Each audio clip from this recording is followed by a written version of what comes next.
खबर बहादुरगढ़ से है। किसानों के दिल्ली कूच के ऐलान पर अलर्ट किया गया है। हरियाणा के कई जिलों में इंटरनेट सेवाएं बंद की गई हैं। आज से 13 फरवरी तक इंटरनेट बंद रहेगा। प्रदेश के कई जिलों में धारा 144 लागू कर दी गई है। सुरक्षा व्यवस्था के कड़े इंतजाम है। बॉर्डर पर आरएएफ, बीएसएफ, सीआरपीएफ की कई कंपनियां जो हैं वो तैनात की गई हैं। तो किसानों के दिल्ली कूच के ऐलान पर पुलिस प्रशासन अलर्ट है। हरियाणा के कई जिलों में इंटरनेट सेवा बंद की गई है, तो वहीं कई जिलों में धारा 144 भी लागू कर दी गई है। बॉर्डर एरिया की अगर बात करें तो आरएएफ, बीएसएफ और सीआरपीएफ की कई कंपनियां बॉर्डर एरियाज पर तैनात की गई हैं। अंबाला, बहादुरगढ़, ये 4 तस्वीरें आप देख रहे हैं रतिया गोला चीका से भी सामने आई हैं। किस तरह से चप्पे चप्पे पर अलर्ट मोड पर है पुलिस प्रशासन।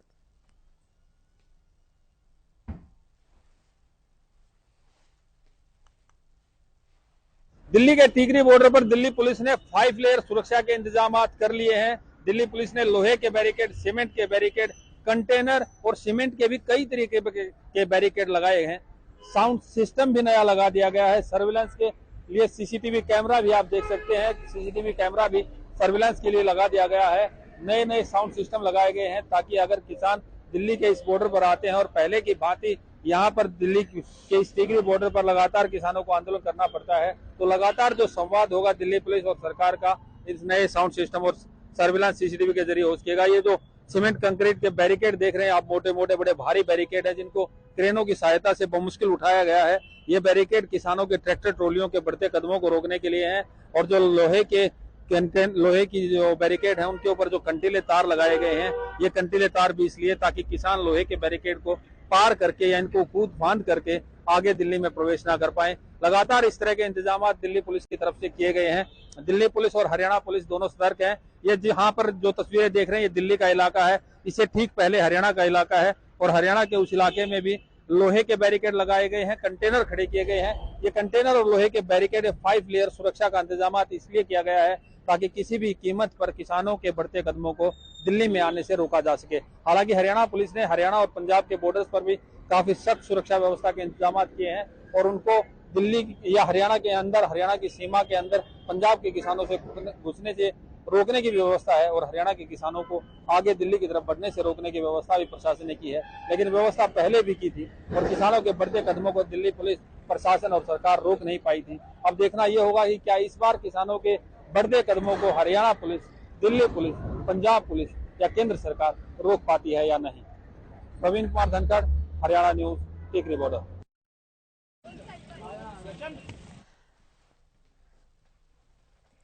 और देखिए गुहला चीका से मेरे सहयोगी हर्ष गर्ग जुड़ गए हैं ज्यादा अपडेट के साथ। हर्ष, अगर आज बात करें तो 11 तारीख आज हो चुकी है और अब जिस तरह से दिल्ली कूच की बात किसान कर रहे हैं, 13 फरवरी का जिक्र उन्होंने किया है, उससे पहले क्या तस्वीरें जो है नजर आ रही है पुलिस प्रशासन की अगर बात करें, कितनी अलर्ट मोड पर दिखाई दे रही है?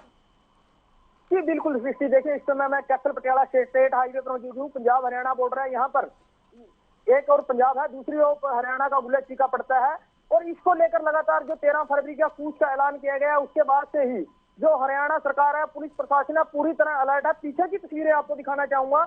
यहाँ पर जो पुलिस द्वारा 3 लेयर बैरिकेडिंग की गई है, सबसे आगे कंटेनर है, उसके बाद पत्थर के जो कंटेनर लगाए गए हैं, उसके बाद लोहे की कंक्रीट की जो दीवारें हैं वो बनाई गई है। और लगातार पंजाब के किसान है स्थिति का लगातार जायजा ले रहे हैं। हालांकि एक किसान नेता है वो यहाँ सुबह पहुंचे थे और लगातार जो सरकार और वो प्रशासन द्वारा ये बैरिकेडिंग की गई है इसका विरोध कर रहे थे और कह रहे थे कि जब आम लोगों को कोई समस्या होती है तो सड़क पर आते हैं तो उनके खिलाफ मामले दर्ज कर दिए जाते हैं। आप पुलिस द्वारा खुद इस तरह की बैरिकेडिंग कर लोगों को परेशान किया जा रहा है, तो इसका जिम्मेवार कौन है? दूसरी ओर बड़ा सवाल उन्होंने उठाते हुए कहा कि पंजाब की भगवंत मान सरकार है, वो किसानों के हित में है। उनके द्वारा जो है केंद्रीय नेताओं को पंजाब में बुलाकर मीटिंग करवाई गई है। पंजाब में किसी तरह की कोई बैरिकेडिंग नहीं की गई है और पंजाब पुलिस द्वारा किसानों को नहीं डिटेन किया गया है। दूसरी ओर यहाँ पर लगातार जो प्रशासनिक अधिकारियां मौके पर पहुंच रहे हैं, करनाल के आईजी सतेंद्र सिंह लगातार मौके पर है और दिशा निर्देश दे रहे हैं। उनका साफ कहना है कि लॉ एंड ऑर्डर को खराब करने वाले किसी भी स्थिति में बख्शा नहीं जाएगा और जो लोग लॉ एंड ऑर्डर तोड़ेंगे और सरकारी संपत्ति को नुकसान पहुंचाएंगे उनके पासपोर्ट, असला लाइसेंस और अन्य रजिस्ट्रेशन कैंसिल कर दिए जाएंगे और उनके खिलाफ सख्त से सख्त कानूनी कार्रवाई की जाएगी। जी सृष्टि। हर्ष, किसानों की इस बीच क्या तैयारी है, अगर उसके बारे में भी आप जानकारी दे सके, क्योंकि किसान तो साफ कह चुके थे कितना भी रोकने का प्रयास हो हम दिल्ली कूच करके ही मानेंगे। जी बिल्कुल, देखिए किसानों का साफ तौर पर कहना है कि वो 13 तारीख को दिल्ली कूच करेंगे। हालांकि जो केंद्रीय कृषि मंत्री हैं अर्जुन मुंडा और पीयूष गोयल और नित्यानंद, उनके साथ एक दौर की वार्तालाप हो चुकी है। दूसरे दौर की वार्तालाप का 12 तारीख को होनी है और लगातार सरकार के जो मंत्री हैं उन्हें कह चुके हैं कि अभी इस पूरे मामले पर उन्हें कुछ समय चाहिए। उनका कहना है कि आप समय ले लीजिए, लेकिन हम दिल्ली कूच करेंगे। और लगातार जो पंजाब के किसान हैं या हरियाणा के किसान हैं उन्हें डिटेन भी किया जा रहा है, लेकिन पंजाब के जो किसान है हरियाणा के बॉर्डर को पार करने के लिए लगातार स्थिति का जायजा ले रहे हैं और लगातार पंजाब की सीआईडी की टीमें भी मौके पर पहुंच रही है। हालांकि जो आम लोग हैं उन्हें भारी परेशानी का सामना करना पड़ रहा है। हमारे साथ आम लोग हैं, सर कितनी परेशानी का सामना करना पड़ रहा है? तो पीछे पंजाब पुलिस ने आपको रोका, तो आप आगे कैसे जाएंगे? देखिए किसान आंदोलन है, किसानों के आंदोलन को किस तरह देखते हैं? दोबारा फिर एक बार 13 तारीख को ऐलान किया गया है। देखिए आम लोगों को भारी समस्याओं का सामना करना पड़ रहा है, लेकिन बड़ा सवाल पंजाब पुलिस पर खड़ा हो रहा है कि जब पंजाब पुलिस को पता है कि आगे रास्ता बंद है तो लोगों को पीछे ही क्यों नहीं रोका जा रहा और लोगों को पीछे रोककर बताया क्यों नहीं जा रहा, रूट डाइवर्ट क्यों नहीं किए जा रहे, जबकि हरियाणा पुलिस लगातार पंजाब से आग्रह कर चुकी है कि आगे रास्ता बंद है, उनका सहयोग करें। ऐसे में बड़ा सवाल पंजाब सरकार और पंजाब पुलिस पर खड़ा होता है। जी अब हर्ष, लेकिन इस बीच देखिए ये कहना भी गलत नहीं होगा कि पहले जिस तरह से आंदोलन की तस्वीरें हमने देखी थी उस तरह से तो तस्वीरें नहीं दिखाई देंगी या हालात खराब नहीं होंगे, क्योंकि पुलिस अब समझ चुकी है और जिस तरह से 2 दिन पहले से ही 3 दिन पहले से ही अलर्ट पर भी है, कई जिलों में धारा 144 भी लागू कर दी गई है, तो ये उम्मीद तो की जा सकती है कि पहले जैसी स्थितियां जो है वो खराब उतनी नहीं होगी।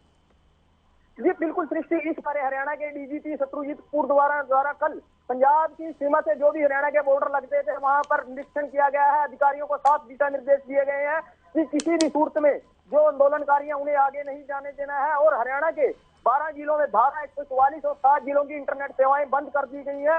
हालांकि जो पिछली बार भी इस तरह की बातें की गई थी, लेकिन किसानों द्वारा सभी जो सुरक्षा घेरे थे उसको तोड़ दिए गए थे। अब सबसे अहम बात यह है कि क्योंकि किसानों में फूट नजर आ रही है, गुरनाम सिंह चंदूनी कह चुके हैं कि वह इस आंदोलन में भाग नहीं लेंगे और लगातार जो अन्य यूनियनें हैं वो भी इसका विरोध कर रही हैं। इसलिए देखने वाली बात होगी अब किसान इस सुरक्षा घेरे को लाभ। अच्छा देखिए हर्ष, बात बार बार ये भी उठ रही थी कि सरकार को ऐसे में 13 फरवरी से पहले ही किसानों से बातचीत करके समाधान निकाल लेना चाहिए और बातचीत हो भी रही है जैसा कि आपने भी जानकारी दी, लेकिन सरकार की तरफ से क्या बातें निकलकर सामने आ रही है, क्योंकि किसानों की काफी सारी मांगे हैं, सरकार का उन पर क्या रुख है?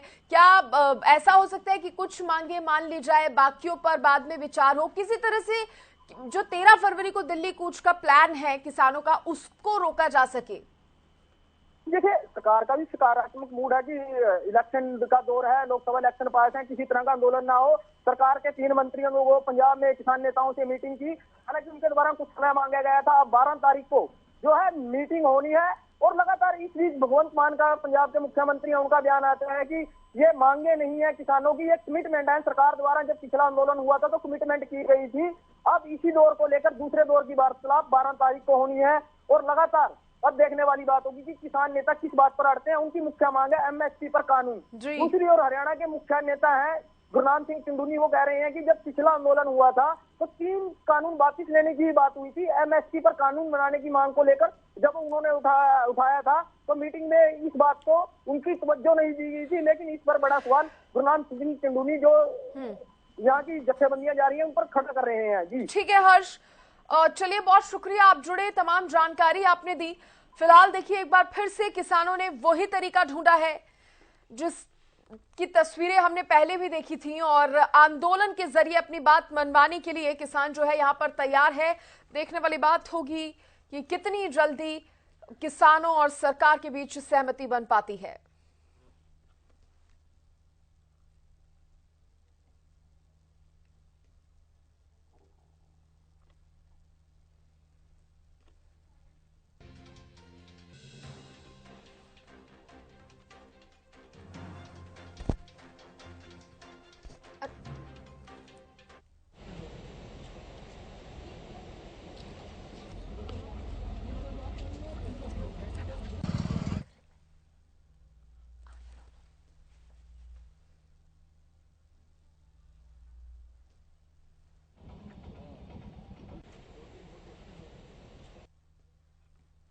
तो किसानों की मुख्य मांगे क्या है? सभी फसलों की एमएसपी पर खरीद की गारंटी का कानून बनाया जाए।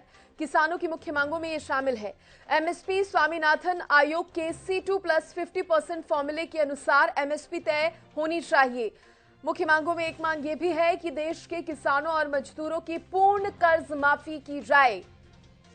किसानों की कर्ज माफी भी एक मांग है। 2013 का भूमि अधिग्रहण कानून दोबारा लागू करने की मांग ये किसान कर रहे हैं। 2013 का भूमि अधिग्रहण और देखिए लखीमपुर खीरी के शहीद और घायल किसानों को न्याय दिलाने की मांग भी इनकी तरफ से की जा रही है। भारत WTO से बाहर आए और सभी मुक्त व्यापार समझौतों पर रोक लगे। किसानों की मुख्य मांगों में ये तमाम बातें शामिल हैं। इसके अलावा अन्य 7 मांगे भी एजेंडे में शामिल की गई हैं। तो बड़ी खबर आपको बता रहे हैं और इस बीच हम आपको किसानों की मुख्य मांगे भी बता रहे हैं। किन किन मांगों को लेकर किसान जो हैं वो दिल्ली कूच करने वाले हैं। 13 तारीख को बड़ा आंदोलन किसानों का देखने को मिल सकता है।